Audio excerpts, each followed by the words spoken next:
A renewable hydroelectricity scheme to generate power from the River Thames has been launched in Berkshire. The 2 turbines beside Caversham Weir in Reading will harness enough power to supply up to 90 homes. Well, our reporter Edward Salt is there for us tonight. And Ed, that's a great looking location as well. It really is, Anjana, and good for the environment too. Let me introduce you to 2 friends I've made today, Tony and Sophie, 2 turbines that are making electricity as we speak tonight. In fact, they can create 320 megawatts of electricity a year. Now, here comes the science bit for you. That's the equivalent of powering 90 homes.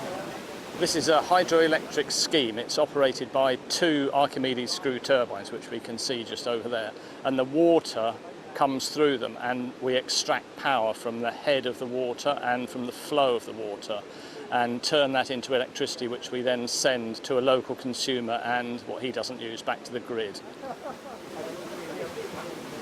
Well, that electricity is now being sent underwater by an underwater cable across the river to the nearby Thames Lido. Now, of course, this has taken 6 years to come to fruition and cost over £1 million. Much of that money was from investors who will get a return on their investment. But also importantly, the local community is also set to benefit. The community aspect is interesting because instead of making profits, the scheme will generate funds that go into a community fund, which people in the local area will be able to bid for in order to do their own sustainable projects. And here's a question you're probably asking. What does this all do to the local aquatic life? That's the question I put to the chairman, Sophie Paul. It's a fish pass, and it allows slow swimming fish and eels to swim up from beside the hydro. They can sense the water flowing out. They swim all the way up and they can get into the upper river. At the moment, the only way they can get through is by cadging a lift through on the lock, and that's really hard for them. So this is a whole new feature. It sounds incredible, doesn't it? Now, what does this mean for the future? Can we expect to see more projects like this around the south? This is exactly the sort of innovative technology that we'll see more of in the next few years.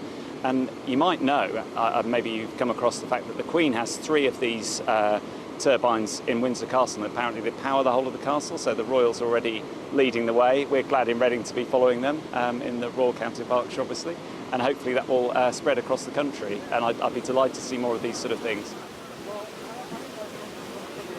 Well, Alok Sharma is the MP for Reading West. Unfortunately, he couldn't be here today. Of course, he's also the president of the COP26 Climate Change Summit due to be held in Scotland later this year. He warmly welcomes this project and in a statement tonight said the UK was powerful and substantial in ensuring the transition to clean and renewable energy. From Reading and from Tony and Sophie and myself, Anjana, it's back to you.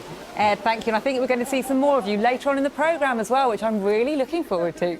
Now, that's Ed, the power of the water. And Lewis, you've been out with some powerful athletes on the water today, haven't you? On the water today, absolutely, yeah.